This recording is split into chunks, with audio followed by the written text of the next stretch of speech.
Vous allez vite la reconnaître, elle est rouge. Donc voilà. Voilà.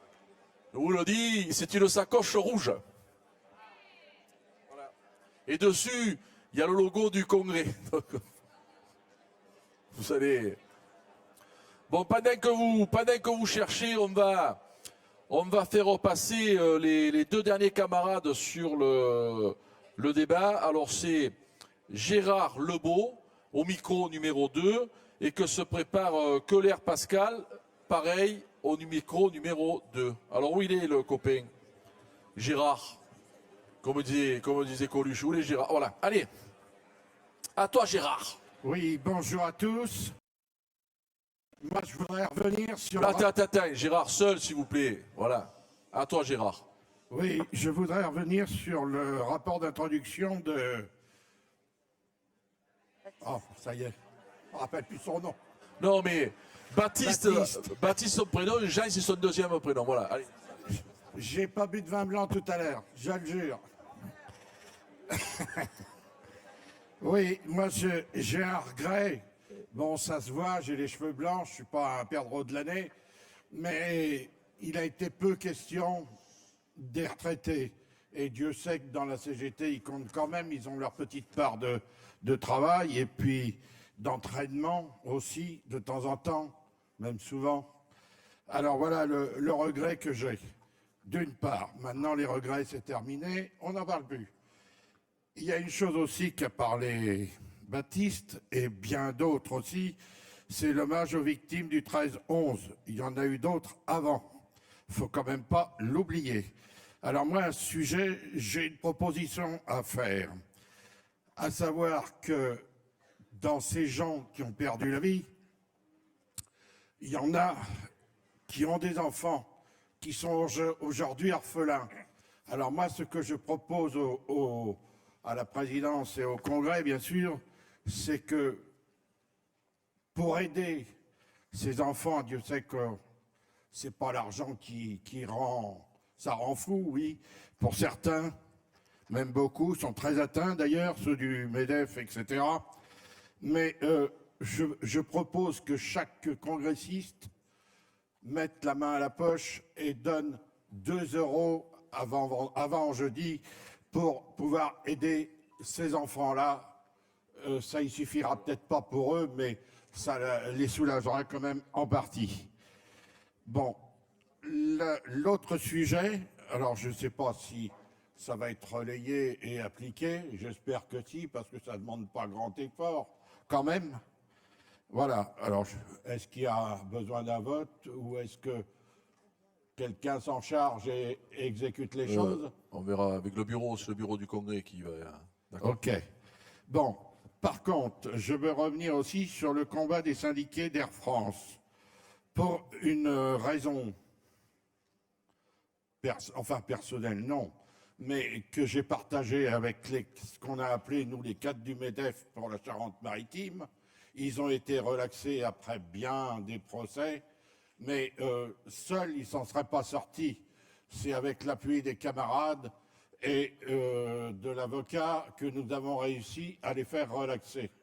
Alors pour ça, je crois qu'il y a une chose qui est quand même inadmissible à notre époque, parce que je vois affiché là-haut sur le panneau une chose, c'est démocratie et droits syndicaux. Moi, j'estime que sans démocratie, il n'y a pas de droits syndicaux.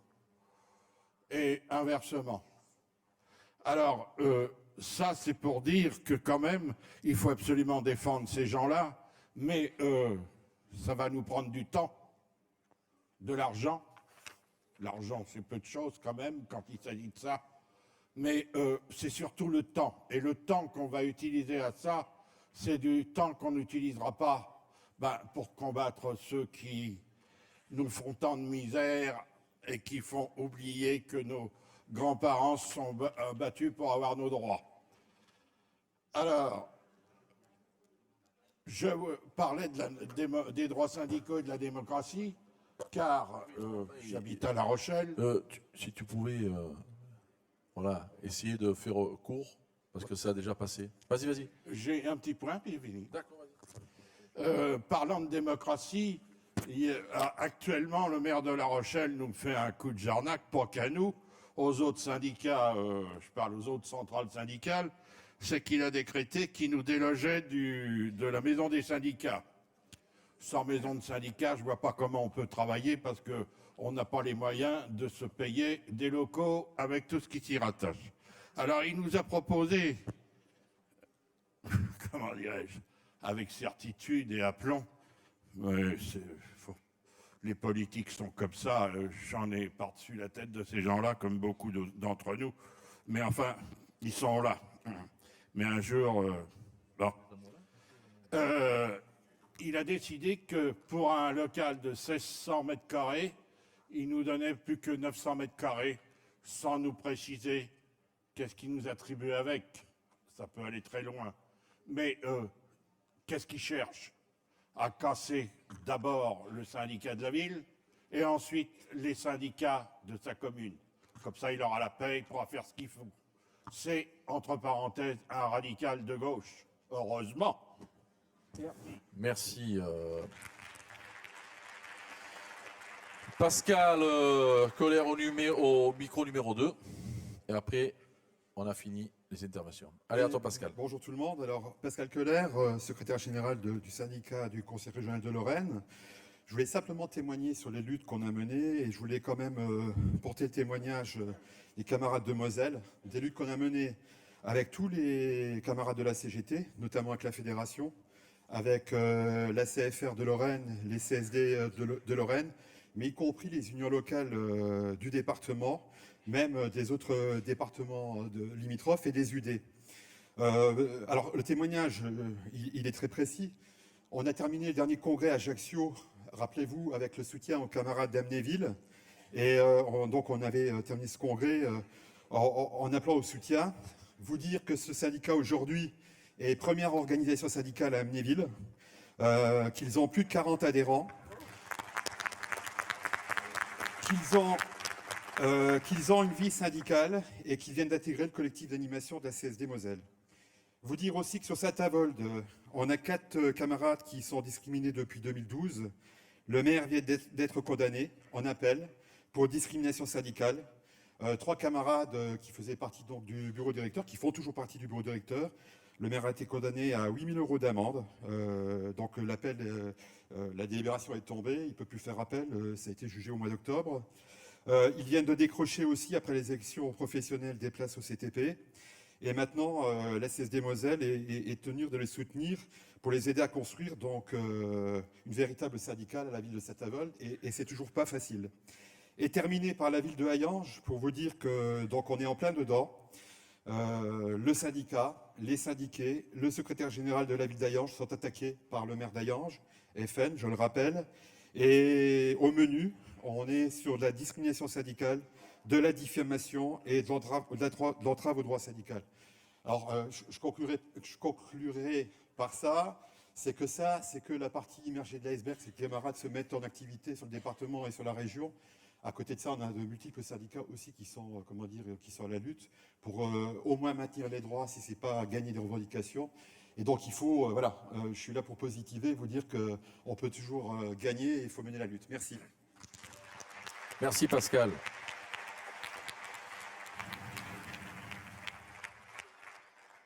Donc maintenant, on va passer à la présentation de la liste définitive du bureau du Congrès. Est-ce que ça s'affiche derrière, non? Non? Oui?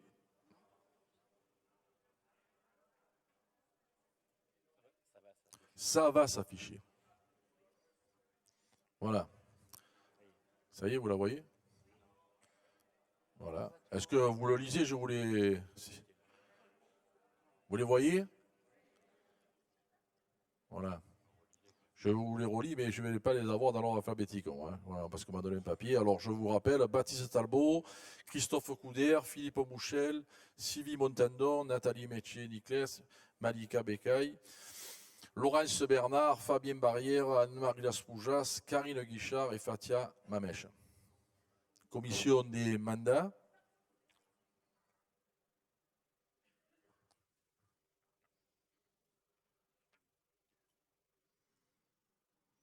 vous les voyez? Eliane Oustalé, Jean-Pierre Osorio, Jacqueline Minaya, Nathalie Metché, Christian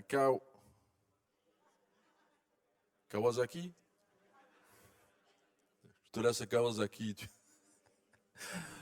Nathalie Kern, Abdoul Diallo, Pascal Colère, Alexis Servera et Malik Gersa. Commission des statuts.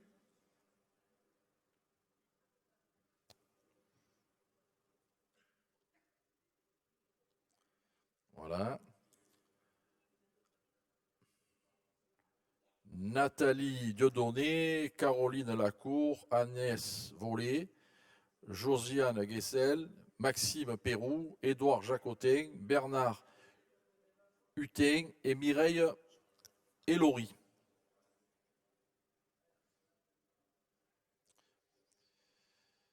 Commission des candidatures. Voilà. Ça y est, ça arrive.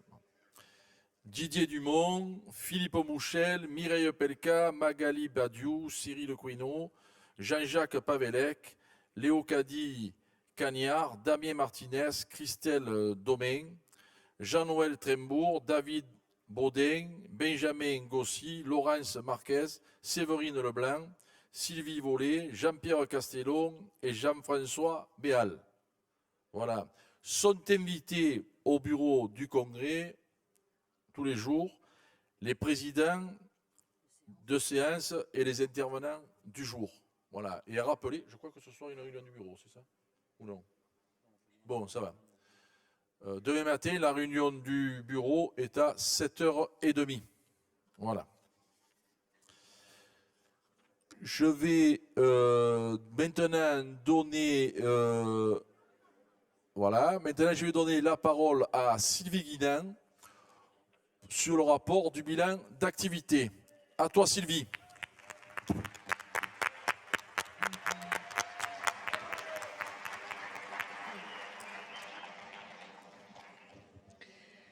Chers camarades, si le mandat qui vient de s'écouler a été particulièrement long, il s'est surtout inscrit dans une activité florissante de casse des outils et conditions de travail et ses cortèges d'atteinte au modèle social solidaire. Limitation des libertés publiques, remise en cause des 35 heures, recul de l'âge de départ en retraite, augmentation des cotisations salariales, démantèlement des droits sociaux gagnés par les luttes syndicales et politiques, des salariés et des privés d'emploi, dégradation des conditions de travail et de vie, du réseau de transport, de l'accès aux droits fondamentaux comme une nourriture saine, un toit, de l'eau, de l'énergie. Vous avez vu sur l'énergie, ils veulent tout privatiser. De la culture, du sport, du Big Bang territorial et qui ont provoqué des aggravations, une aggravation sans précédent des inégalités sociales et notamment des retraités. Après la réforme de Fillon, les attaques continuent et nous y répondons toujours par des mouvements de protestation, notamment à l'appel des unions de retraités, UFR ou UCR. Plus d'une dizaine d'actions et de manifestations ont ponctué ce mandat. La catégorie active est menacée par la volonté gouvernementale de mettre en place un compte pénibilité. Nous refusons ce compte individuel qui est en opposition avec notre système de solidarité et de prise en compte collective de la pénibilité. Les personnels territoriaux des routes se sont réunis au niveau national en mai 2015 afin de discuter de leurs conditions de travail et de la pénibilité y afférente. Les discussions se poursuivent au ministère sur ce sujet, la CGT Fonction publique ayant initié une pétition nationale à ce sujet que je vous invite tous à signer largement. D'autre part, notre bataille pour une reconnaissance plus large de l'insalubrité s'est poursuivie avec plusieurs journées d'action nationale, des égoutiers et des personnels de la filière collecte et traitement des ordures ménagères entre 2012 et 2015. Mais sans plus de honte de la part d'un gouvernement socialiste, la démocratie sociale est aujourd'hui bafouée comme l'illustre le passage en force du protocole PPCR, parcours professionnels des carrières et rémunérations, contre l'avis de la majorité des organisations syndicales de fonctionnaires. Dans le mandat précédent, nous avions les déclarations de Sarkozy, Fillon, Gorge, disant tout le mal qu'ils pensaient des syndicalistes, du code du travail, du statut. Aujourd'hui, nous avons Valls, Combrexel, Macron, qui disent tout le bien qu'ils pensent des salariés et fonctionnaires et qui font tout le mal qu'ils peuvent. La continuité et l'aggravation des politiques d'austérité, en dépit du changement de présidence et de majorité parlementaire, ont lourdement pesé sur les 4 ans et demi qui viennent de s'écouler. Sur ce terreau de souffrance, ça a été largement abordé, les idées d'extrême droite n'ont cessé de fertiliser. Comme Sarkozy avant lui, Hollande, pour garder le pouvoir malgré la colère qui gronde dans le peuple, est prêt à tout, y compris à instrumentaliser, comme l'ont fait ses prédécesseurs, la montée actuelle de l'extrême droite, une montée due aux résultats des politiques patronales et gouvernementales, évidemment. La lutte contre l'extrême droite, impulsée par la décision 1 de notre 10e congrès, a fait l'objet de plusieurs matériels revendicatifs destinés à alerter les personnels territoriaux sur ce que pense vraiment le FN2 et sur la nature réelle de ces projets liberticides et antisociaux. La Fédération s'est aussi engagée dans le travail unitaire mené par la Confédération, comme les initiatives de Paris en janvier 2014 ou Béziers en mai 2015. La Fédération a également organisé une série de débats internes sur ce sujet, notamment lors des CNF de septembre 2013 et mai 2014, et elle s'est efforcée d'apporter son soutien aux équipes syndicales des collectivités gérées par l'extrême droite. Sur ce thème également, la Fédération a organisé avec nos camarades britanniques d'Unison un débat à la Fête de l'Humanité en 2013.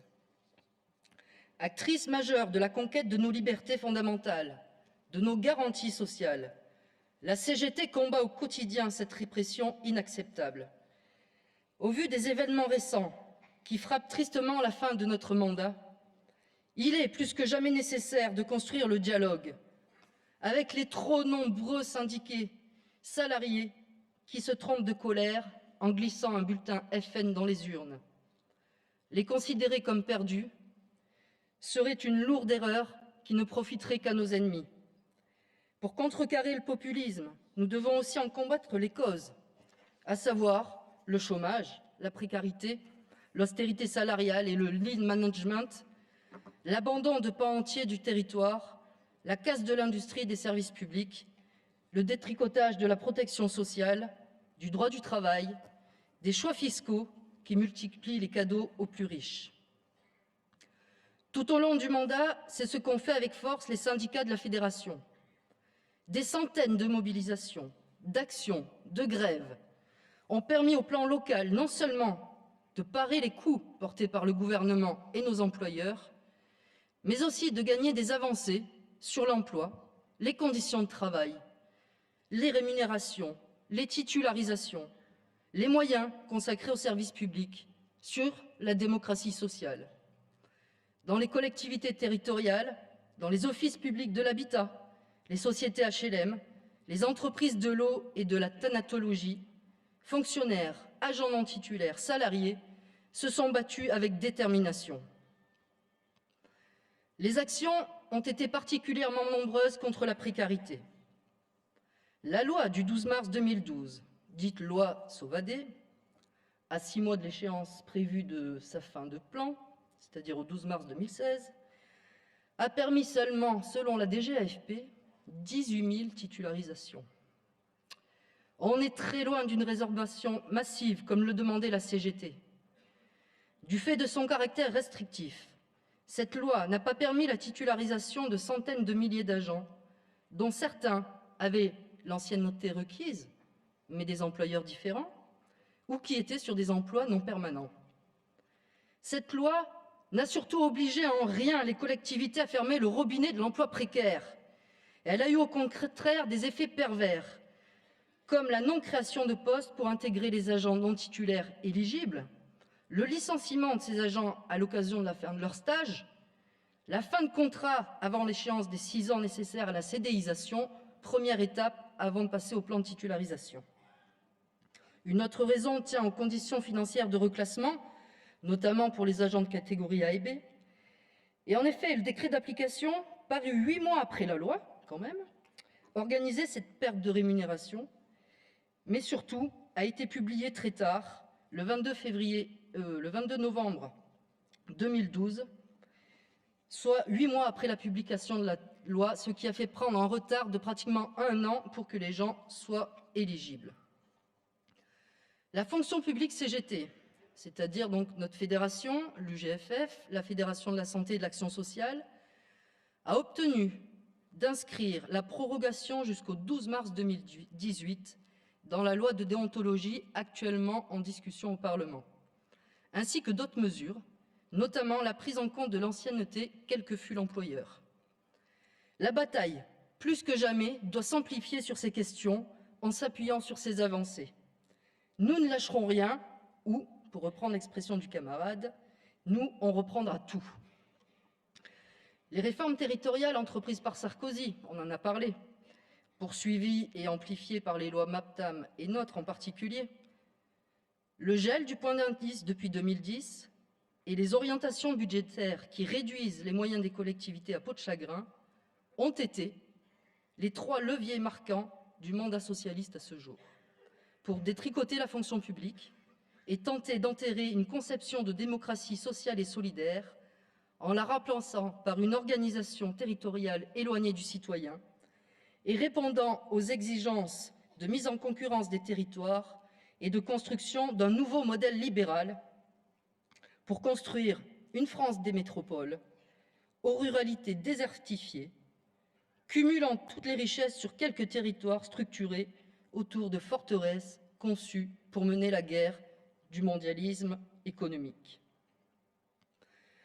Ces 3 mouvements à l'œuvre au long de notre mandat ont eu pour conséquence les réformes des rythmes scolaires, du travail social.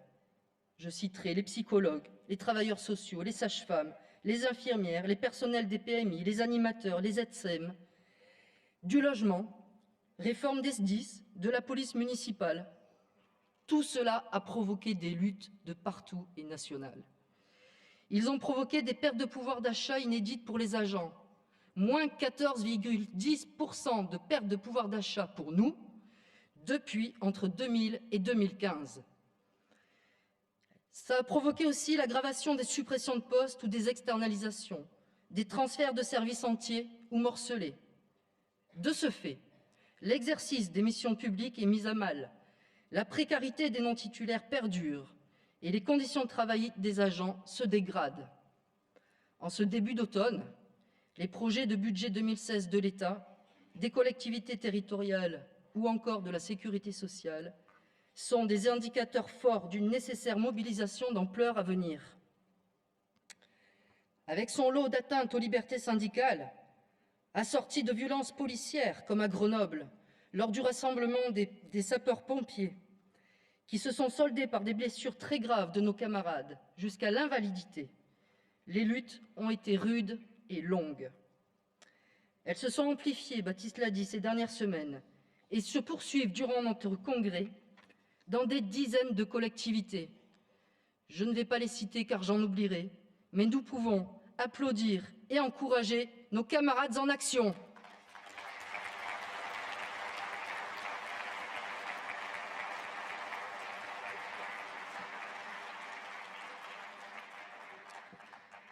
Dans ce contexte, la Fédération a mené le combat pour un renouveau démocratique de la République décentralisée en investissant plusieurs terrains. Tout d'abord, avec notre campagne pour un développement humain durable, traduite par la production de supports d'information et de réflexion, de matériel revendicatif, l'organisation de journées d'études nationales comme en septembre 2011 avec les animateurs de nos coordinations fédérales régionales, en septembre 2014 avec les syndicats, en mars 2015 avec l'UGFF-CGT et ensuite décentralisé à la demande des structures et outils. Puis la direction fédérale, en s'appuyant largement sur le collectif politique publique, a organisé ou participé à un nombre important de débats publics décrits dans le document de congrès et organisé des mobilisations avec l'organisation d'actions nationales portant spécifiquement sur les enjeux de réforme territoriale. La fédération s'est impliquée dans le collectif Alternative à l'austérité, à l'origine notamment des 2 manifestations nationales des 12 avril et 15 novembre 2014 à Paris, et de plusieurs meetings courant 2015, dans lesquels nous avons pris toute notre place, dont le dernier s'est tenu à Paris le 9 novembre dernier, contre la casse du Code du travail, Rebsamen, Combrexel et Macron. Elle a aussi participé à l'animation et aux travaux de la convergence des services publics, initiateur notamment de la manifestation nationale de Guéret, le 13 juin 2015, pour la défense et la promotion du service public de proximité. Le collectif est particulièrement actif dans son soutien direct aux élaborations de luttes et de cahiers revendicatifs auprès des syndicats, des CSD, des CFR, des UD, des UL, des collectifs départementaux de services publics concernés par les métropolisations, regroupements de communes et fusions de régions. Pour la suite, un regard tout particulier sera apporté dans les territoires ruraux, notamment avec la mise en place des schémas départementaux, et Éric l'a redit tout à l'heure, et des maisons de services au public. À travers un dialogue social très lourd, ponctué d'effets d'annonce antifonctionnaires dans les médias, bâti sur un calendrier sans cesse fluctuant et sur un décret sur le droit syndical sorti en 2015, bien inférieur aux besoins et enjeux idéologiques, les négociations sur l'égalité femmes-hommes, la déontologie, les réformes territoriales, l'évolution des carrières et des parcours professionnels, les comités de suivi sur la santé au travail ou la précarité ont été menés avec trop peu de mobilisation des personnels pour peser efficacement sur les avancées nationales que nous revendiquons et qu'il est nécessaire d'inscrire dans les lois si l'on veut une application égalitaire et obligatoire par les employeurs partout sur le territoire.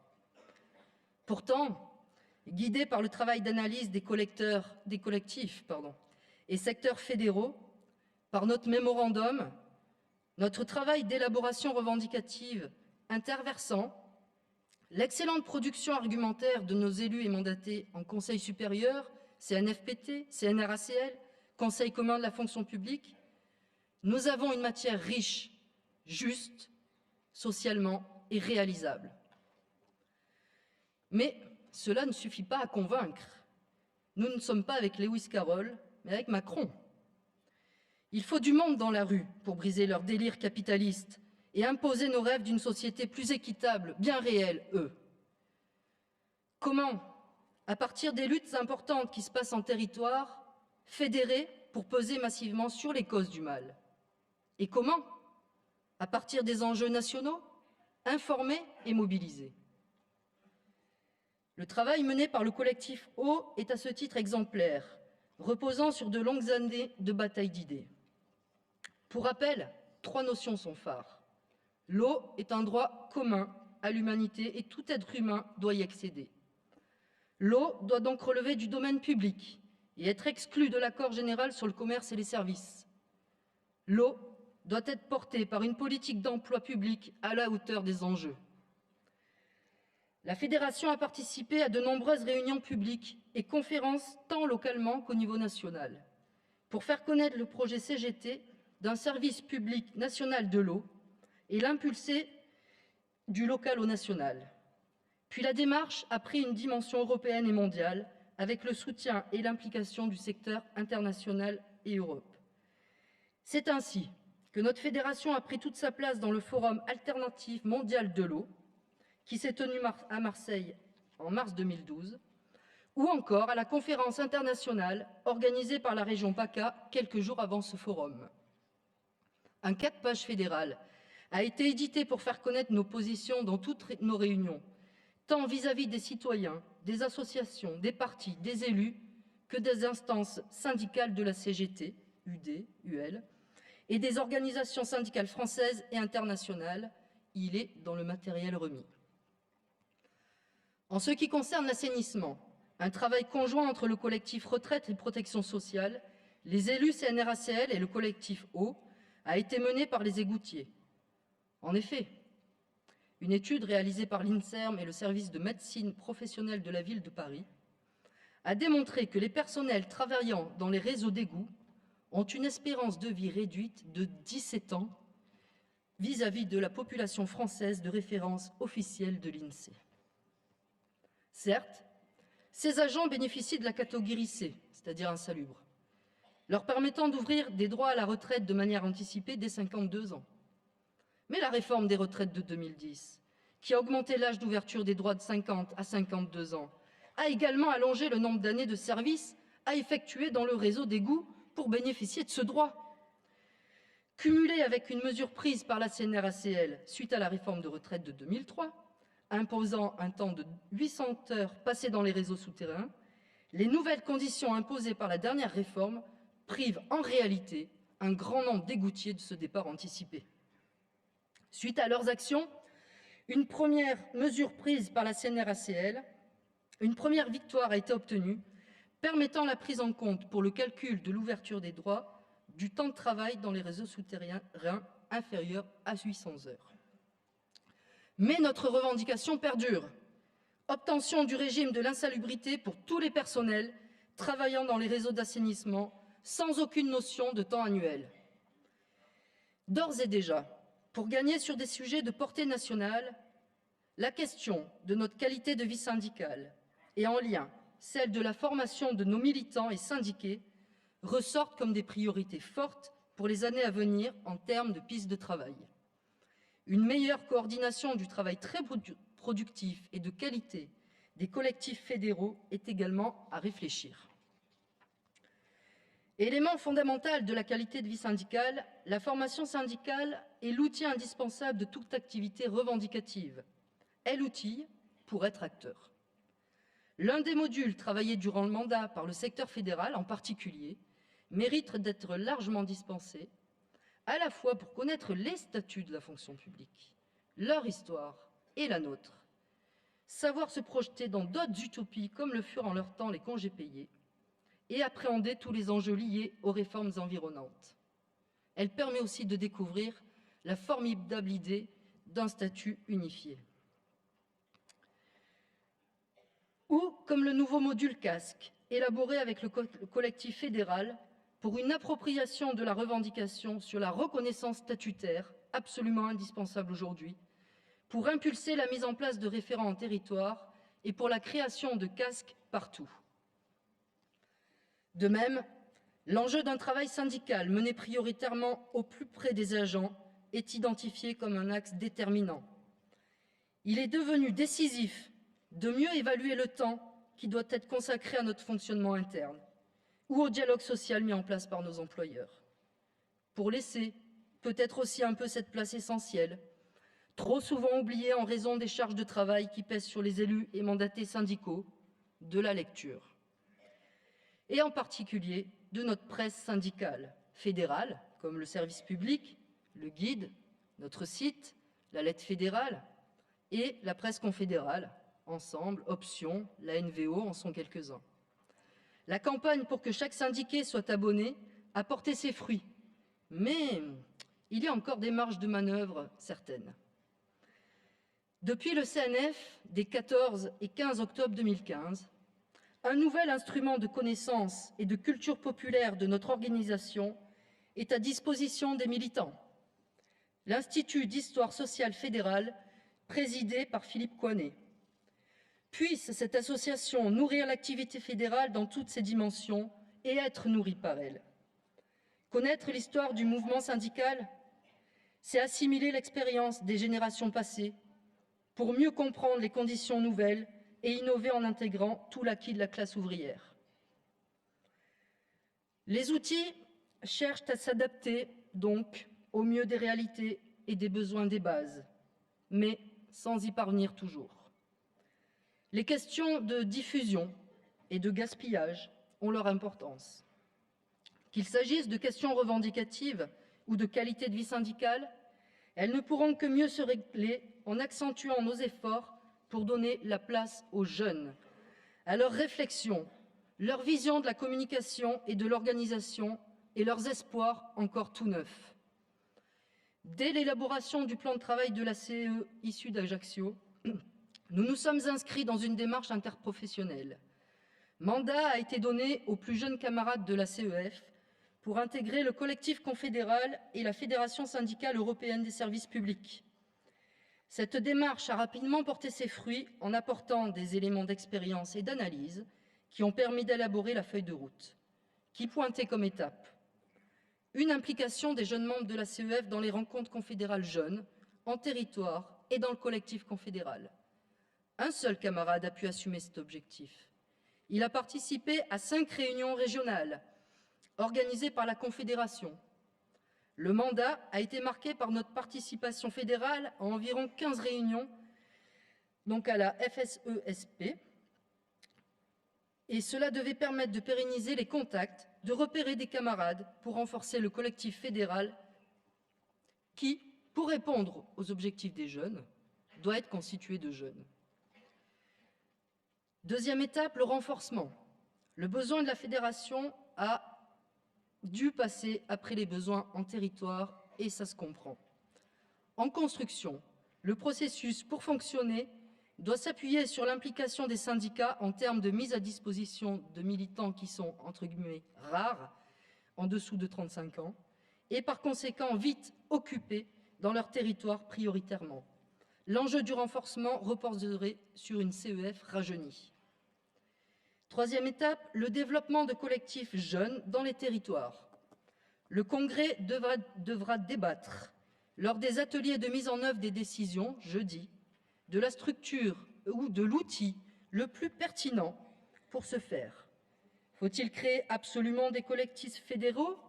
Et si oui, où? Auprès des CSD, des CFR? Ou bien contribuons-nous au renforcement des collectifs interprofessionnels des UD?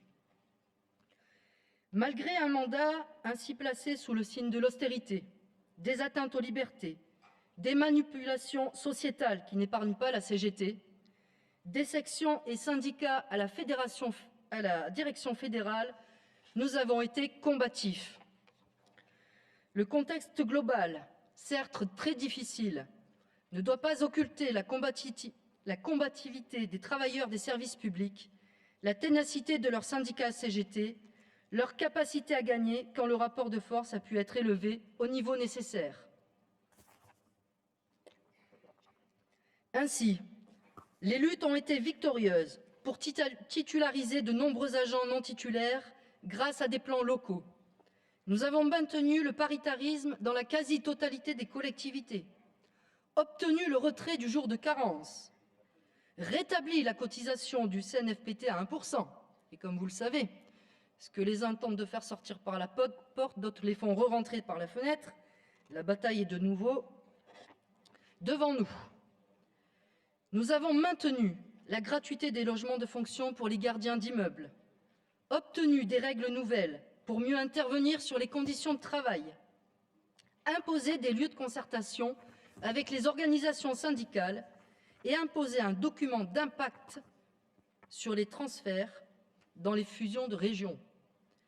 Nous avons surtout maintenu, fait marquant de notre mandat, notre position de première organisation syndicale de la fonction publique lors des élections professionnelles de 2014, cela a été largement développé.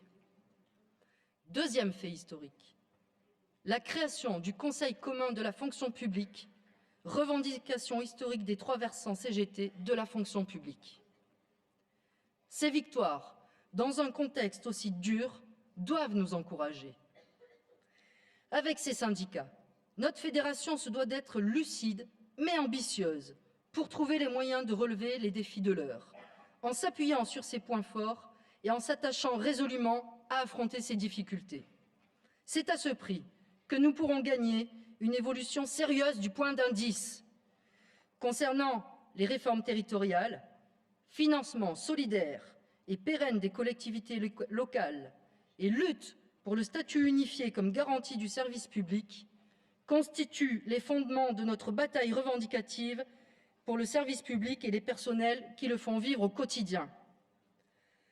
Au cœur de ces bouleversements institutionnels et sociaux que nous vivons et de notre activité militante sont les questions de partage de richesses et d'une réelle démocratie en Europe et dans le monde.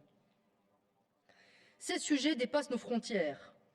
En France, en Europe et dans le monde, les écarts de richesse ne cessent de croître. On cherche à faire croire que la France est en crise et ruinée, et pourtant, elle est au 2e rang des pays comptant le plus de millionnaires.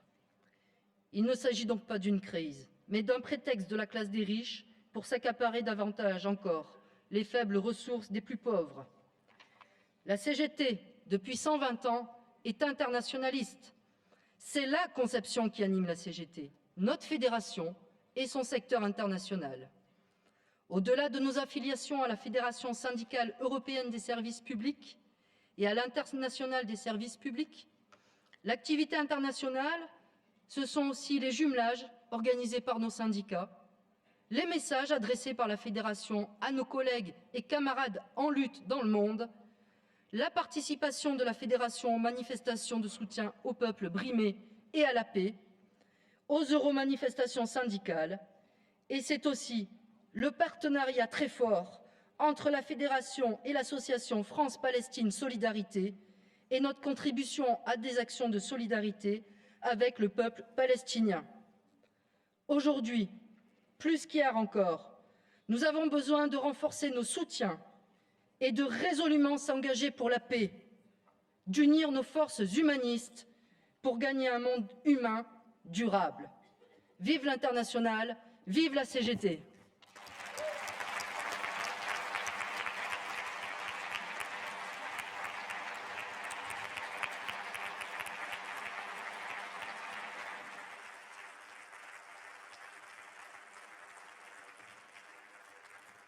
Merci Sylvie pour ce rapport. J'ouvre le débat dans la salle. Toujours pareil, vos demandes d'intervention, vous les portez à la table où se trouvent les camarades. Donc, Léger Julien qui est là-haut, qui va intervenir, que se prépare Jara Sandra, du même département d'ailleurs. Voilà, qui se remet au micro. À toi Julien, 3 minutes. Ok. Donc sur ce rapport d'activité, on a eu des discussions bien sûr dans notre département. Cependant, on doit noter que beaucoup de syndicats du département, malgré des relances, malgré des réunions collectives, ne se sont pas saisis de nos documents de congrès.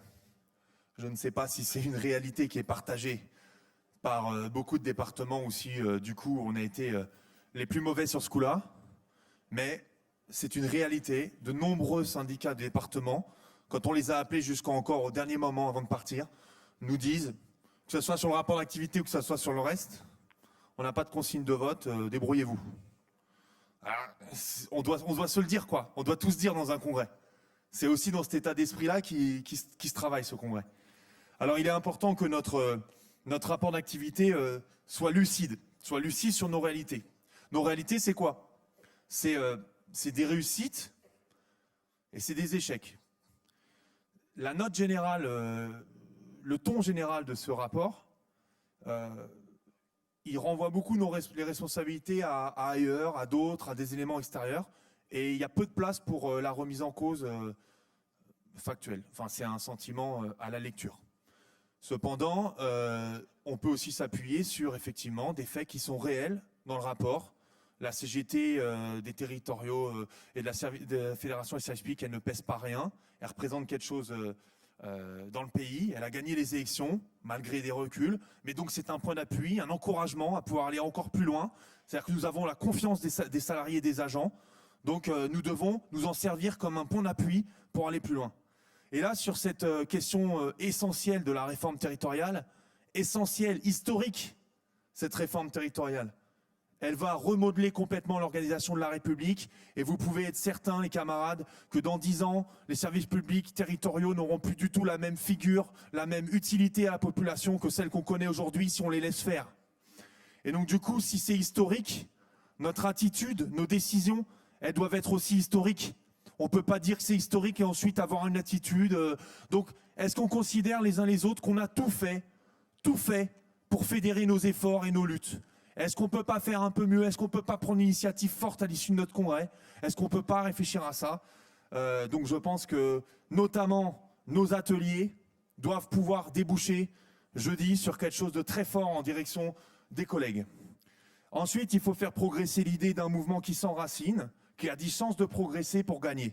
On peut gagner face au gouvernement de l'austérité, celui-là comme ceux d'avant, comme ceux d'après. On peut gagner, on peut faire passer une majorité dans le pays d'idées pour dire non à cette austérité qui n'est pas un projet d'avenir pour la société. C'est un projet mortifère de tuer les services publics, d'empêcher les enfants d'aller à l'école correctement. Dans notre département aujourd'hui, dans certaines écoles, il n'y a pas de papier toilette pour que les enfants aillent aux toilettes. Voilà, c'est ça l'austérité. C'est ça que vous voulez comme projet ? Et quand on dit ça aux gens dans la rue, quand on discute avec les usagers, ils sont prêts à nous suivre, ils signent massivement la pétition. Nous, sur la réforme territoriale, on en est à 10 000 pétitions signées, d'usagers, d'élus, de citoyens qui se retrouvent dans le discours. C'est ça qu'il faut qu'on aille dire aux gens en ce moment. Donc, effectivement, nous, on souhaite que notre congrès soit utile à ça, sur la base d'une grande plateforme revendicative, d'intégration de nos collègues dans la future réforme, mais aussi d'un développement du service public, parce que c'est très important de lier le destin des agents au destin de la population. On ne se bat pas pour des corporatismes personnels. Nous, on pense que défendre les agents du service public, c'est défendre le développement d'un service public de qualité pour tous. C'est pour ça qu'on vient devant les agents. C'est pour ça qu'on ose aller dans la rue pour leur dire tout ce qu'on porte du service public. Et donc, du coup, puisqu'il faut conclure, j'en suis certain, on a... Oui, tu as raison. Eh bien oui, il faut conclure.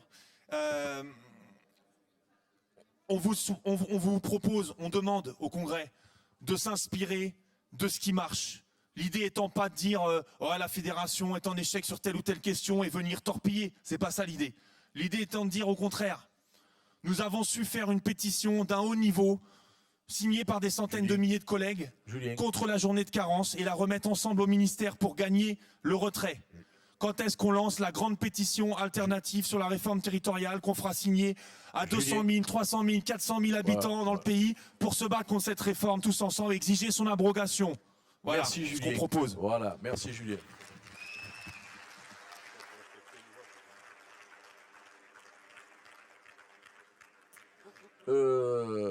Avant Sandra,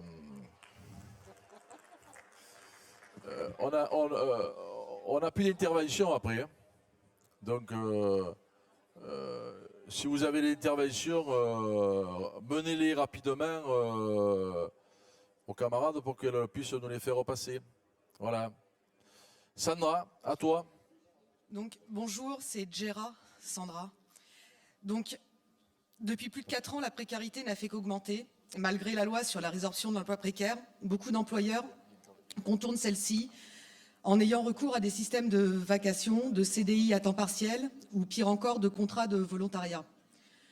Dans beaucoup de secteurs, et pour ne pas parler que de la filière animation, la filière sportive, culturelle, technique ou encore les ASEM, les rythmes scolaires ont exacerbé cette situation de précarité, de souffrance et de risques psychosociaux.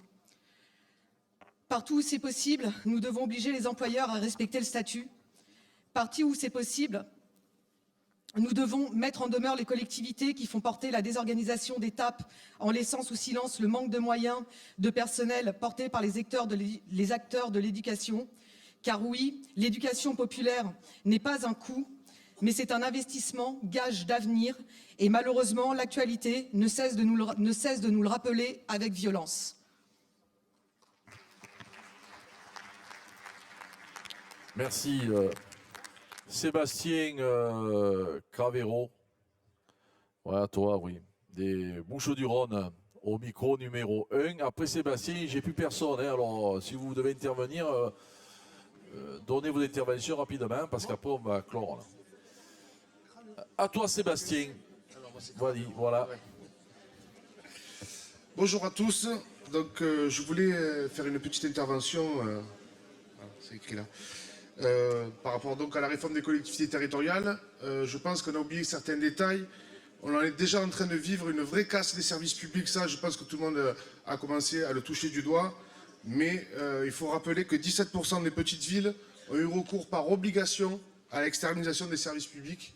Et ça commence déjà à se traduire maintenant quand on voit avec la mise en place des métropoles, qui est en fait un plan social déguisé, et qui va faire en fait leur objectif premier, c'est de faire de l'ordure avec nos ordures pour nos poubelles, de vendre l'eau au privé. Et ça, c'est vraiment inscrit, c'est pas inscrit dans la loi, mais c'est vraiment ce qui se profile pour le territoire de la métropole Aix-Marseille-Provence. Deuxième chose, lors du dernier congrès en 2011, il y avait un slogan qui était en avant les collectifs. La création des collectifs ont permis d'amener du contenu revendicatif par un travail de collectif de qualité. Ils ont étayé le cahier revendicatif de notre fédération. Et afin que soient partagés ces travaux et ces revendications, je propose que soit établi un listing pour tous les congressistes des collectifs avec les coordonnées des numéros des animateurs afin que nos collectifs soient connus pour le plus grand nombre. Malheureusement, sur le site de la CGT, il manque d'informations là-dessus. Très peu de comptes rendus pour nous sont mis en ligne. Beaucoup de réponses peuvent être apportées à travers ces cahiers revendicatifs des différents collectifs. Pour exemple, on a eu la chance pour le collectif dont je suis l'animateur. Sébastien, 2 secondes, tu reprendras. Mes camarades, ça serait peut-être bien d'écouter Sébastien. Voilà. Merci. Voilà, à toi Sébastien. Donc pour exemple, je suis animateur du collectif Filière Collecte et Traitement des Déchets pour la Fédération. Et suite à la sollicitation des camarades de la Haute-Corse, on a pu décentraliser une des réunions là-bas en Corse. Et on a pu apporter des réponses claires aux problématiques. Ça en est suivi une prise de conscience collective des camarades de la Haute-Corse. Et ça en est suivi aussi une organisation de mouvements de grève avec des avancées conséquentes. Donc pour partager les revendications des collectifs, nous proposons que les moyens soient attribués aux collectifs pour intervenir dans les territoires, afin que nos revendications soient connues par le plus grand nombre. Et j'invite, s'il y a des copains de la Martinique qui veulent une intervention du collectif Filière Collecte et Traitement des Déchets, on est prêt à venir.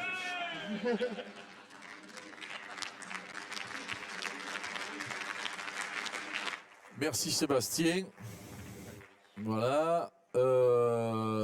Ça va vite là. Marc Valéry. Où c'est qu'elle est Valérie? On t'atteint au micro. Je vois que tu es là-haut là. Au micro numéro. Là, si tu veux, là. Est-ce que tu as ton intervention? Voilà. Au micro 4, puisque tu es en haut. Elle est Marc Valéry du Conseil général des Bouches-du-Rhône. Bonjour camarades. À toi Valérie. Bonjour camarades. Je voulais intervenir, donc Valérie Marc, Marseille, assistante sociale de profession. Je voulais intervenir au nom de tous nos camarades du conseil départemental, bien sûr, mais aussi par rapport au bilan d'activité que a pu nous décliner Sylvie dans son intervention. Alors, nous, bien sûr, qu'on ne remet pas en cause tout ce que les camarades essaient de faire remonter et d'initier au plus haut niveau de la fédération. Par contre, on se dit qu'effectivement, il y a une marge de progrès. Et cette marge de progrès, on aimerait la faire entendre sur ce congrès. Et on est un peu en confiance, puisque dans le discours de Baptiste tout à l'heure, il y avait des ouvertures qu'on attendait depuis un moment. Je tenais à le dire parce qu'on a l'impression que... Alors, notre dénominateur commun dans ce congrès, ça doit être la lutte. Il ne faut plus qu'on se pose de questions. Je crois que c'est ça qui fait notre force. Et quand, quelquefois, on a, vous le savez, un petit peu des commentaires sur les actions qu'on fait sur les territoires, et on espère une reconnaissance, j'allais dire, de la fédération pour que ça soit un modèle pour d'autres lieux, je trouve que ce serait bien que dans ce congrès, on puisse se servir de ça. Il y a d'autres camarades qui l'ont dit. Le camarade Delan tout à l'heure en parlait autrement, mais je crois que c'est important. Je crois qu'il est important qu'on sorte de ce congrès en se disant c'est par la lutte qu'on va retrouver nos forces, c'est par la lutte qu'on va retrouver l'unité à l'intérieur de la CGT, Parce que, comme on le disait tout à l'heure, on ne va pas aller chercher l'unité avec d'autres syndicats qui peuvent nous cracher dessus. On a une expérience véritablement vécue, nous, physiquement à Marseille, lorsqu'on a pu arrêter les états généraux du travail social, qui aboutissent quand même à la destruction de nos 4 métiers historiques du travail social. Je le dis parce que c'est important, hein, voilà. Parce qu'on n'est peut-être pas nombreux ici, les travailleurs sociaux, mais on a une réelle force et vous pouvez compter sur nous parce qu'on est dynamique et on peut mettre les gens dans la rue. Et j'aimerais que la fédération le mette en application, c'est-à-dire que ce qu'on vit à Marseille, on peut le développer partout. Et quelquefois, on a l'impression que ce n'est pas repris ou qu'il n'y a pas suffisamment cette confiance. Ne doutons pas de ce que nous sommes. La lutte est notre dénominateur commun. Merci.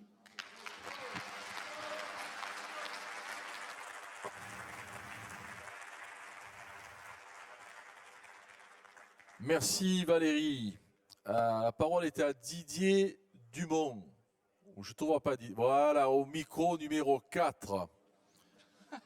Tu atteins la caméra, voilà. À toi Didier. Ouais, bonjour à tous. Alors, moi, je voudrais refaire une intervention parce que Sylvie a présenté beaucoup de choses, notamment des luttes qui se sont faites, malheureusement, dans des secteurs assez séparés. C'est vrai qu'il y a eu des actions pour refaire la reconnaissance de la pénibilité pour les routes. Il y a eu des luttes qui ont été faites pour faire la reconnaissance de la pénibilité pour les copains du nettoiement. C'est vrai qu'il y a eu des luttes pour faire reconnaître l'insalubrité et la pénibilité pour les copains des égouts et qui travaillent sur l'assainissement. Mais pour l'instant, je pense qu'il y a une chose qui manque, c'est l'action qu'on pourrait faire commune pour effectivement faire plier le gouvernement, afin que tous les métiers qui sont pénibles, insalubres, dangereux, puissent être reconnus à ce titre. Et c'est bien le tous ensemble qui nous permettra d'obtenir cette chose-là, c'est pas d'agir de manière séparément. Donc moi je pense que le prochain mandat qu'on doit faire, il faut arriver à mener cette lutte-là tous ensemble pour faire reconnaître la pénibilité et tous les secteurs. Ensuite, je voulais réintervenir puisque effectivement a été présentée la solidarité avec le peuple de la Palestine. J'ai participé vendredi dernier à un débat justement où on a mis en évidence que les Israéliens, ils ont en moyenne 300 litres d'eau par jour. Il faut savoir que la consommation moyenne en France, c'est 200 litres. Les Palestiniens, dans le meilleur des cas, ils en ont 20. Donc aujourd'hui, il y a vraiment des choses à faire. Il y a besoin de développer cette solidarité avec le peuple palestinien, mais il y a aussi besoin de développer la démarche qui est portée aussi par l'ISP sur les coopérations publiques-publiques, qui permet à ce que toutes nos communes investissent 1% de leur budget pour aider les services publics à se développer dans le monde entier. Aujourd'hui, c'est quelque chose qui malheureusement est bien souvent oublié. Et je pense que la CGT, à l'intérieur de ces collectivités, ils doivent aussi intervenir pour obliger leur administration à remplir leur devoir de solidarité avec tous les peuples qui sont en manque d'eau. 1,5 milliard enfants meurent chaque année parce qu'ils n'ont pas un accès à une eau saine, potable. Et donc aujourd'hui, il y a vraiment des choses à faire. Et si on n'oblige pas nos collectivités à investir, ils ne le feront pas. Merci de votre écoute.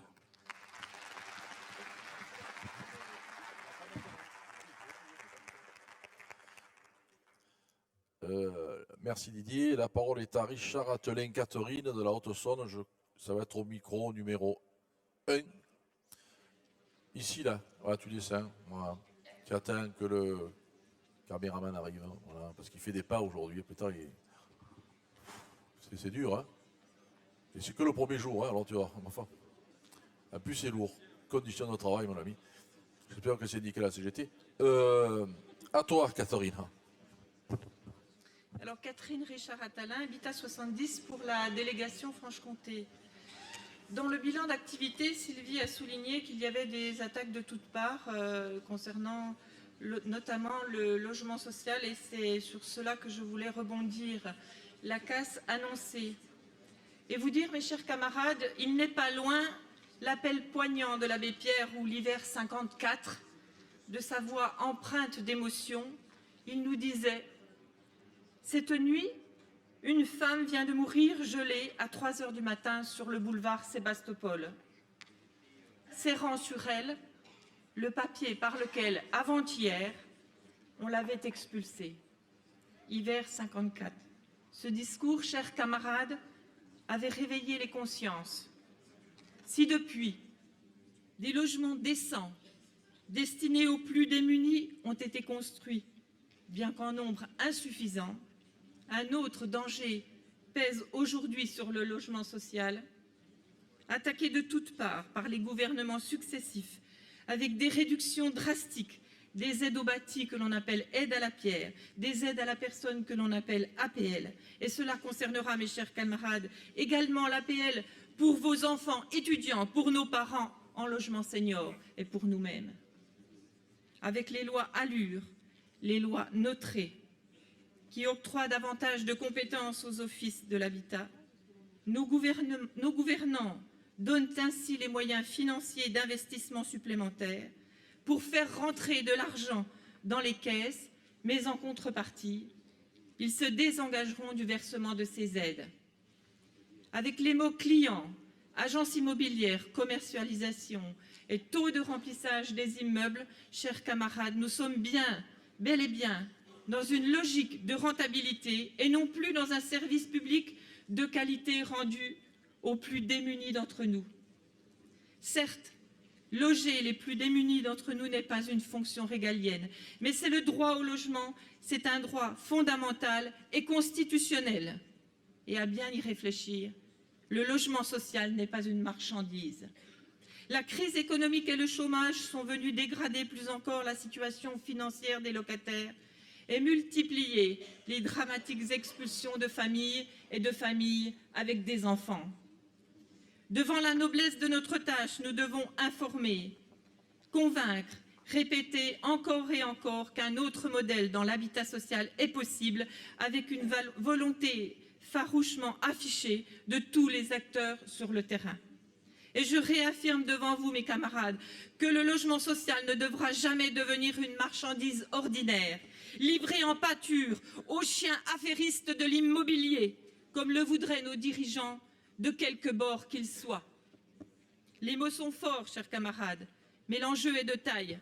Et nul doute que nous saurons rassembler notre énergie pour relever ce défi, ce que la Franche-Comté a commencé à faire avec, modestement, la création d'un collectif régional logement, avec entre autres l'aide de Serge Rabineau, et la participation du comité régional Franche-Comté, la coordination régionale fédérale et la CSD 70, ainsi que tous les autres camarades siégeant à divers titres dans nos offices de l'habitat en Franche-Comté.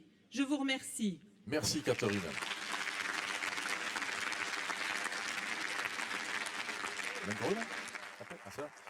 La parole est à Corinne M, voilà, qui va être au micro numéro 2.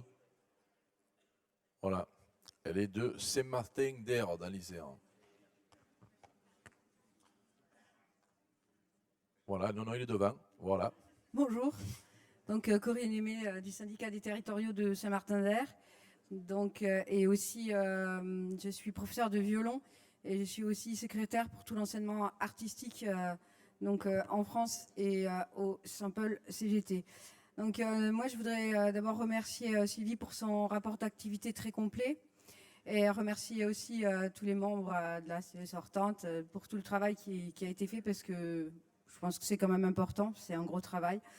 Je voudrais rebondir sur la précarité surtout, parce que donc le cadre d'emploi des enseignants artistiques, c'est un cadre d'emploi comme beaucoup d'autres où il y a beaucoup de précarité. Et donc je voudrais rappeler que ce plan de résorption de la précarité, comme le disait Sylvie, pour notre profession n'a pas servi à grand-chose, puisqu'effectivement la plupart des enseignants artistiques appartiennent à plusieurs collectivités et n'ont pas pu donc être titularisés. De plus, je pense que même si la réécriture de l'article 3 de la loi a permis quelques avancées, comme l'obligation pour les collectivités de titulariser les personnes qui auraient la liste d'aptitudes et qui seraient sur un emploi permanent, on est encore loin de ce qu'il faudrait. Aujourd'hui, il faut se battre pour de nouvelles avancées, pour que tous les personnels qui est contractuel puissent être titularisés obligatoirement.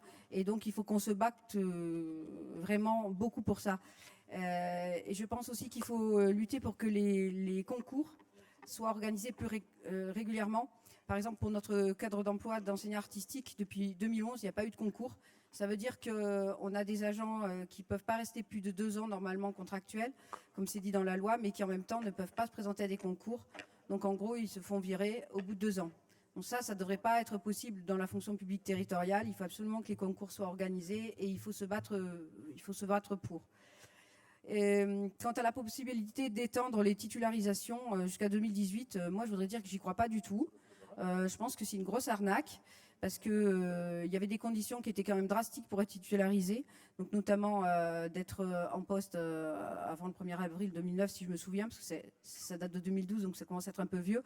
Donc soit les collectivités elles ont déjà titularisé tous les gens, soit mon avis c'est qu'elles veulent pas les titulariser, donc je crois pas beaucoup que ça va faire quelque chose. Donc voilà, aujourd'hui, je pense que la précarité, c'est vraiment un enjeu. C'est un enjeu pour le mandat qui va suivre, pour que tous les agents qui n'ont pas de bonnes conditions puissent enfin exercer un métier qui leur permette de vivre et qu'on arrête de dégrainer la misère avec des emplois à temps non complet ou des petites choses qui ne permettent pas aux agents de vivre. Merci. Voilà, mes camarades, nous sommes arrivés au bout des interventions et nous allons passer au vote. Et pour cela, il y aura... Mais oui, mais... Ah ben, je vais la faire intervenir maintenant. Non, mais je veux dire, on va passer le vote, mais il va y avoir Nathalie qui va intervenir pour la commission des mandats et des votes. Donc Nathalie, quand tu veux, on t'attend.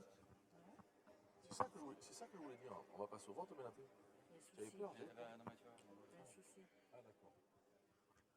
alors, elle est là. Voilà. Elle passe par là. Non, comme tu veux. Elle repassera par là. Allez, comme le furet. Allez, vas-y, comme le furet. Allez. Nathalie, merci, à toi. Voilà, seule, écoutez. Mes camarades, écoutez. Donc, bonsoir tout le monde. C'est au nom de la commission, je suis soufflée, mais ça fait haut, hein, que je vous présente le rapport mandat et vote. Le rôle premier de cette commission est de vérifier que la représentation au Congrès de notre fédération est bien conforme aux statuts fédéraux et aux règles décidées collectivement.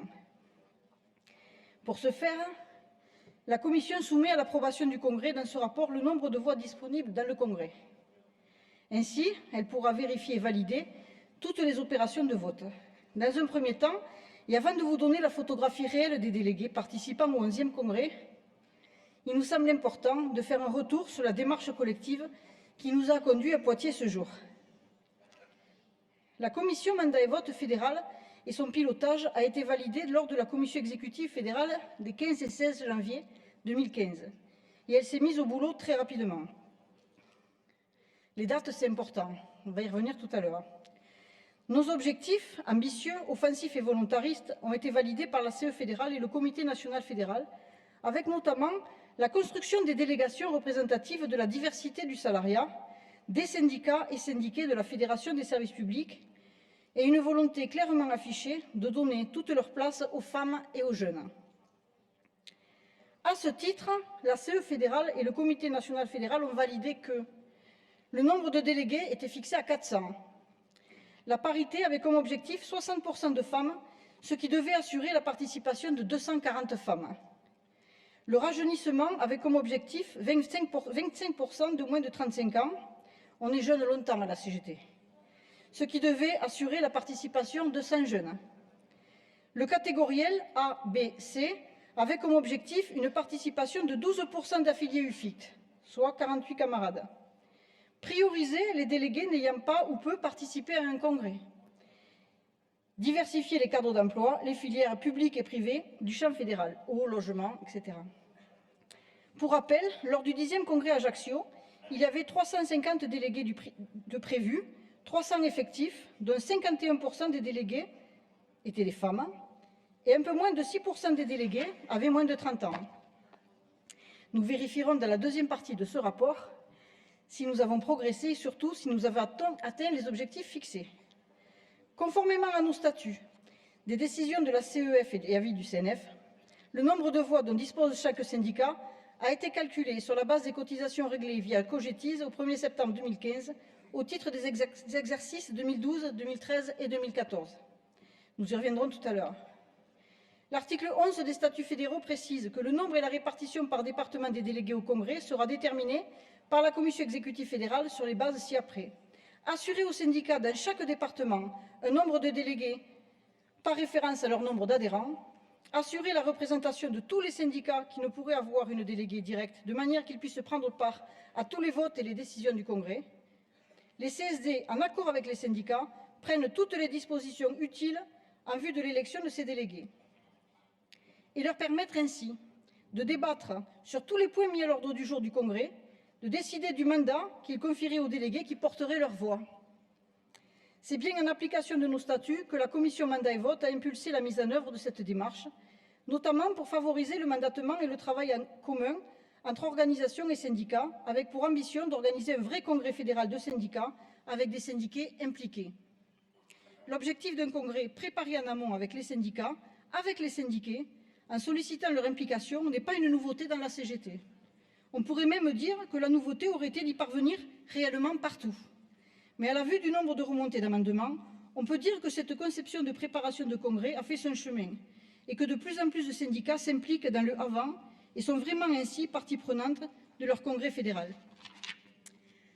La commission mandat et vote a insisté lourdement, diront certains, pas assez diront d'autres, pour qu'un réel travail de construction collective entre les syndicats ait lieu, pour créer les meilleures conditions du mandatement en s'appuyant sur la réalité des territoires et sur les critères proposés pour y parvenir. La Commission s'est attachée à mettre en œuvre les décisions des CE fédérales et CNF, à faire des propositions, à discuter des blocages ou éventuellement incompréhensions et à apporter des réponses aux nombreuses questions qui se sont posées. Si elle n'est pas parvenue à tout régler, elle a respecté les règles que nous nous sommes fixées ensemble et a su résister aux pressions diverses et variées pour imposer nos décisions. Pas de passe-droit suivant la longueur de sa manche ou de nombre de coups de fil ni de mail. Jusqu'à la limite du harcèlement, mais les concernés se reconnaîtront. Plus sérieusement, nous avons malheureusement constaté une véritable perte de savoir-faire dans toutes les organisations de la fédération pour préparer un congrès fédéral et un manque de sérieux pour quelques délégations dans la prépa.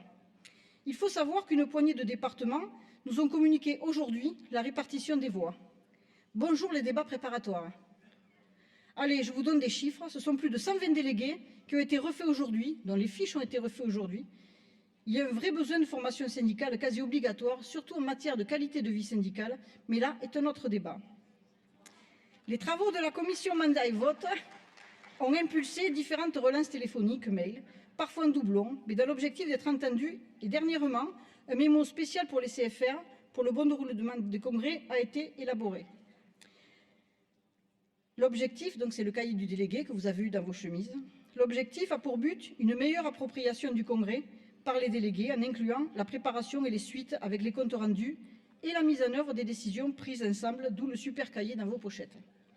À ce propos, je tiens particulièrement à remercier les collaboratrices et collaborateurs techniques de la Fédération qui n'ont pas ménagé leurs efforts pour saisir les fiches de mandatement quand ils les avaient et quand elles étaient complètes.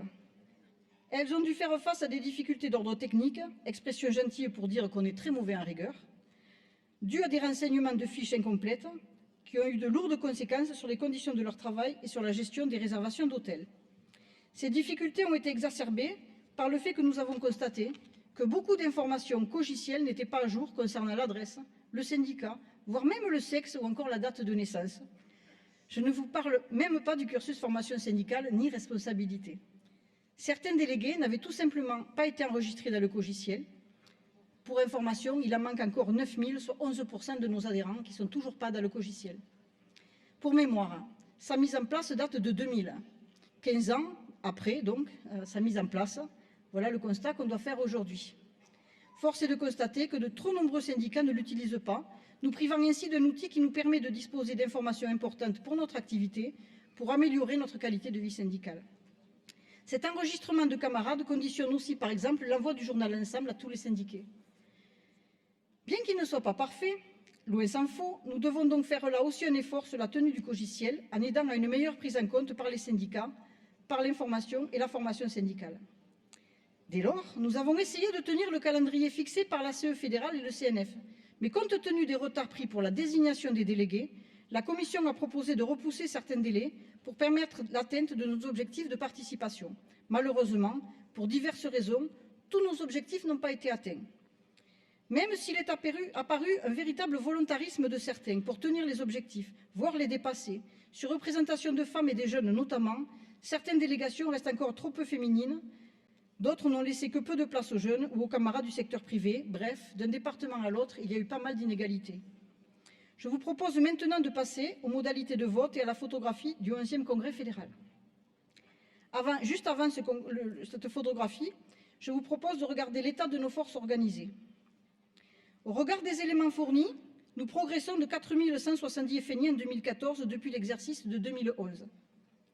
Concernant les adhésions, tous les ans, nous faisons, par exemple en 2012, nous avons eu 4 880 adhésions, dont 2 697 femmes. En 2013, c'est 5 138 adhésions, dont 2 752 femmes.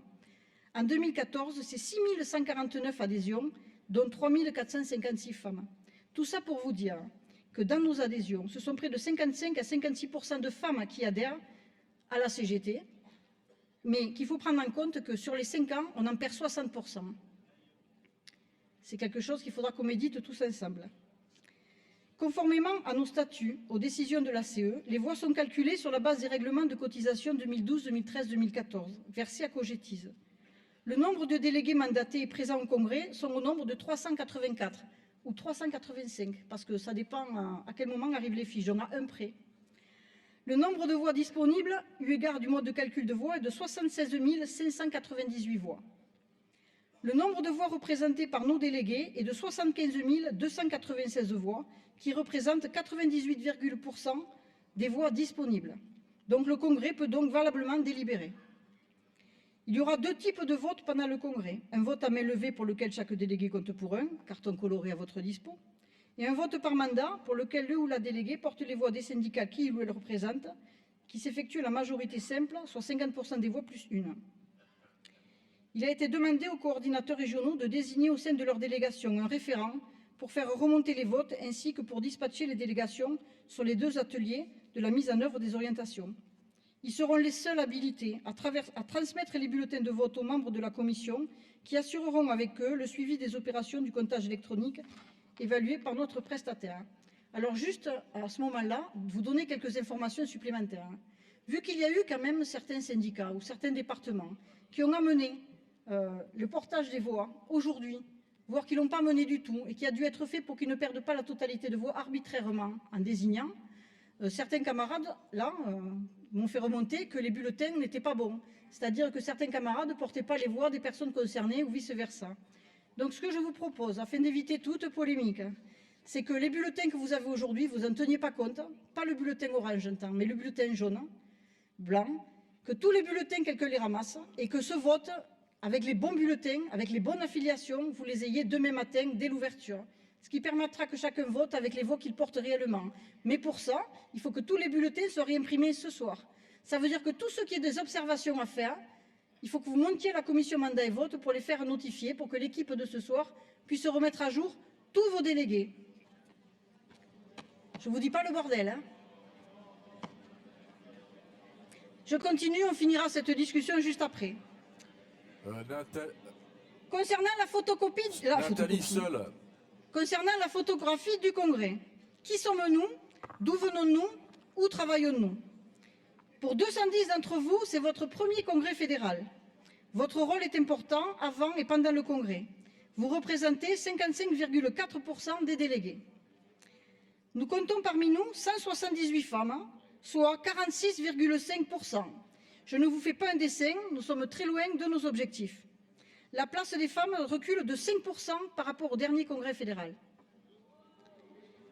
Il faut mesurer politiquement cette faiblesse.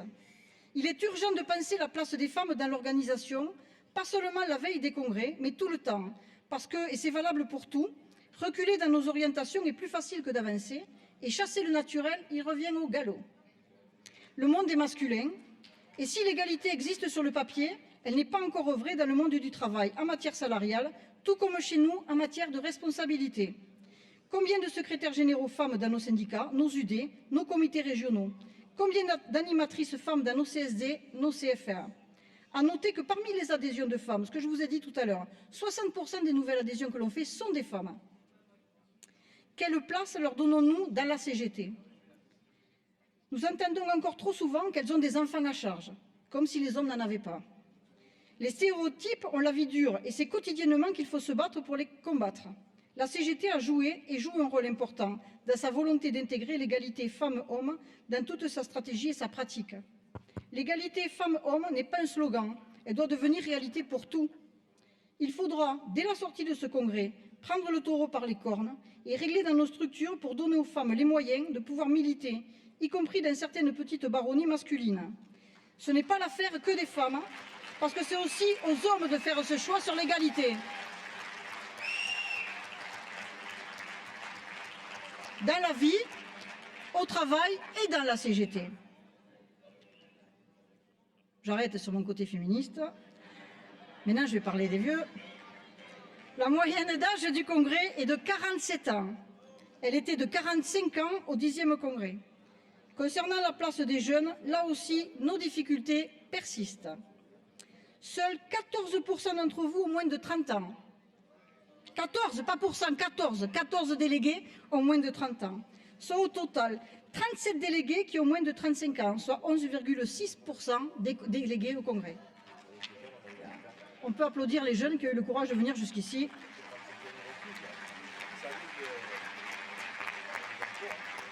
Cela pose encore la question de notre capacité à aller à leur rencontre pour les syndiqués, leur donner accès aux formations syndicales et à la place que nous leur faisons dans l'organisation.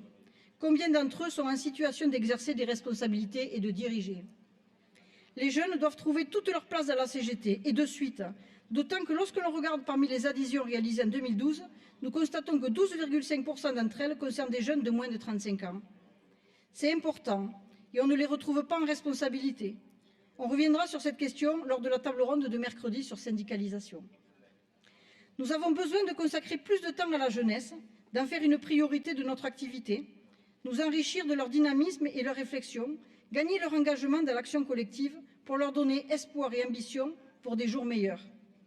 Notre objectif n'est pas d'accumuler uniquement de l'expérience, mais d'assurer une continuité entre renouveau et expérience. Alors faisons confiance aux jeunes. Donnons-leur tous les moyens de prendre des responsabilités. Concernant la répartition d'ordre sociologique, nos contrats de travail. Alors, ce sont des chiffres cogiciels. Donc, comme vous avez vu, dans le cogiciel, il n'existe pas, par exemple, de statut fonctionnaire. Ça n'existe pas. Peut-être que dans la V2, ils l'auront prévu. 344 des délégués présents sont donc en CDI, soit 89,4%. 13 délégués sont en CDD. 13 camarades en CDD dans un congrès de la CGT. Je vous laisse mesurer ce que cela représente. Sur la répartition public-privé, nous constatons là aussi une inflexion du nombre de délégués du privé. 349 délégués sont issus du public, 35 seulement sont issus du privé. La répartition par secteur d'activité. 207 délégués relèvent de mairie, 39 de conseil départemental, 11 de conseil régional, 6 du secteur de l'eau, 5 du secteur logement et les autres, ça s'appelle des non renseignés dans le cogiciel, 116. D'après la situation professionnelle, 377 délégués sont des actifs, soit 98,20%, et 7 délégués seulement sont retraités, soit 1,8%. Je vous rappelle qu'à la Fédé, nous avons 5% de retraités syndiqués, donc il y a encore peut-être du travail à faire là aussi. Enfin, sur la catégorie socio-professionnelle, 270 délégués sont de la catégorie C, soit 75%, les autres, les 89 restants, soit A et B, et là aussi, je ne peux pas vous donner plus de finalité dans l'explication parce que les cogiciels ne sont pas renseignés du tout à ce niveau-là. Ces données que nous étions chargés de vous présenter sont un arrêt sur image de ce que sont les délégués de notre 11e congrès fédéral. Elle ne constitue pas un jugement de valeur quant au sens que nous donnons toutes et tous, tous les jours, à notre implication individuelle dans le collectif syndical. Pour terminer, nous allons maintenant passer à une agréable tradition en saluant toutes et tous, là est le plus ancien délégué et là est la plus jeune d'entre vous. Bien, alors la plus jeune d'entre nous a 26 ans, elle travaille à Paris et il s'agit de Karen Verdier que j'appelle à venir sur la tribune. Karen.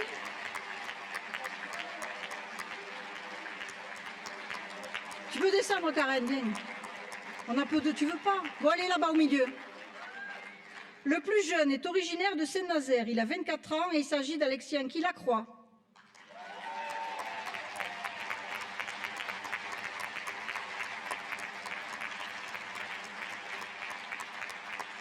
La plus ancienne des déléguées est aujourd'hui retraitée. Elle est âgée de 72 ans. Heureusement qu'elle est retraitée. Elle est originaire des Bouches-du-Rhône. Il s'agit de Daniel Michaelis, Aix-en-Provence.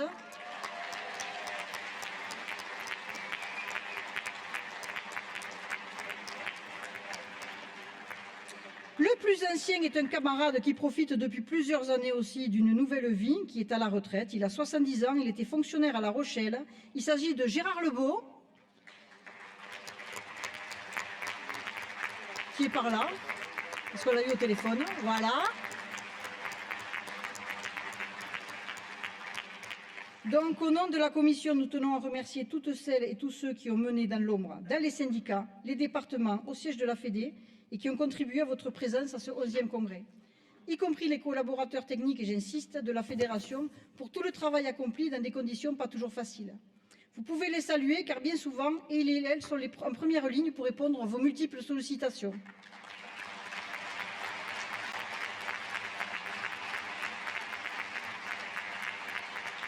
Et bien évidemment, remercier toutes celles et tous ceux qui ont œuvré à construire les mandatements dans les syndicats et les territoires pour vous permettre de participer à nos travaux, celles et ceux qui sont notre force et notre richesse, les syndiqués.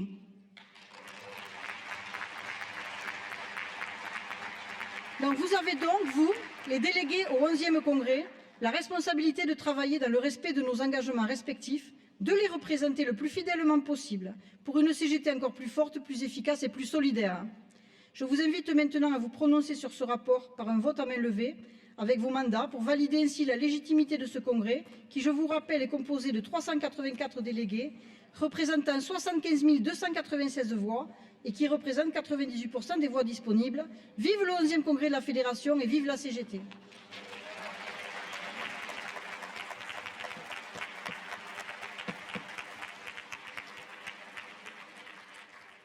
Mes camarades, on va passer au vote à main levée, donc vous avez vos cartons.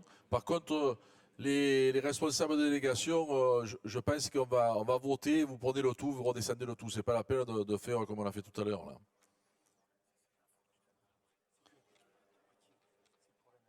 Oui, d'accord, attends, oui. Sur le rapport de Nathalie, est-ce que les camarades responsables sont prêts là pour comptabiliser les votes? Alors vous prenez tout d'un coup, on va faire les abstentions, les contre et les pour, et après vous descendrez le résultat à la table à Christophe. Vous êtes prêts? Allez en avant. Qui s'abstient? Il n'y en a pas. Qui vote contre? Ah, voilà, alors il y en a une là-bas, c'est bon. 2, voilà. Ça y est, c'est bon. Qui vote pour? Voilà. Bon, ça y est, c'est bon, c'est adopté. Alors, voilà. Comme on vous a dit Nathalie tout à l'heure, il faut ramasser les bulletins. Rappelle-moi la couleur. Jaune. Blanc. Hein?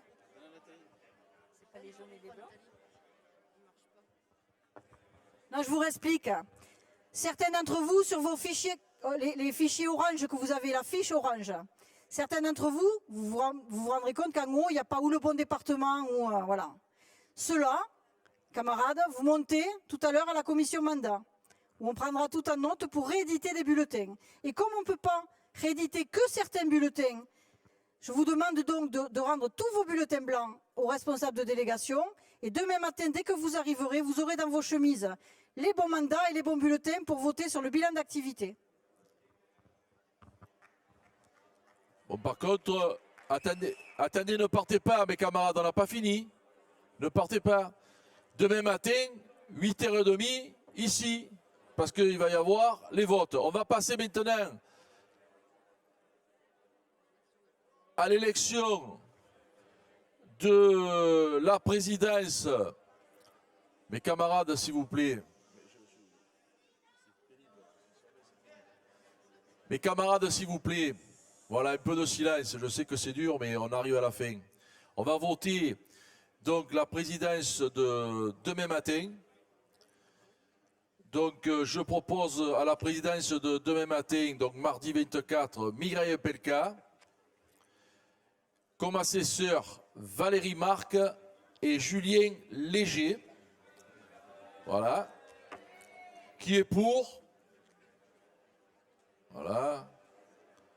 Bon, il n'y a pas... Tout le monde est pour, ça va. Allez, vous êtes élus. On va passer maintenant à la présidence de demain après-midi. Comme ça, on aura tout fait. La présidence, on propose Magali Badiou, assesseur Nicole Gaguin et Frédéric Boudig. Qui est pour? Ben, Frédéric, il n'a pas l'air d'être pour. Si, non, ça va alors. Là, je te regarde. Bon, mais c'est bon, mes camarades.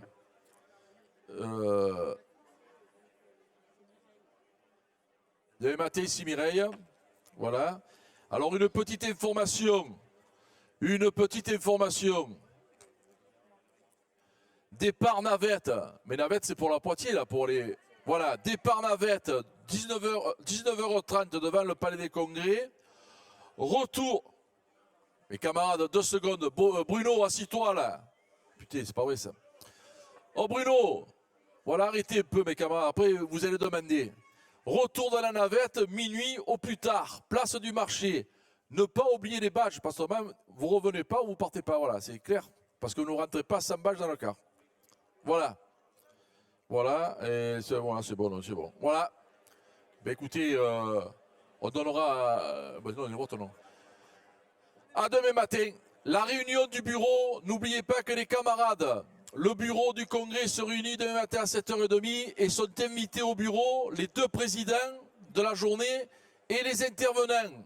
Voilà, 7h30 au Palais. Merci. Voilà. Terminé.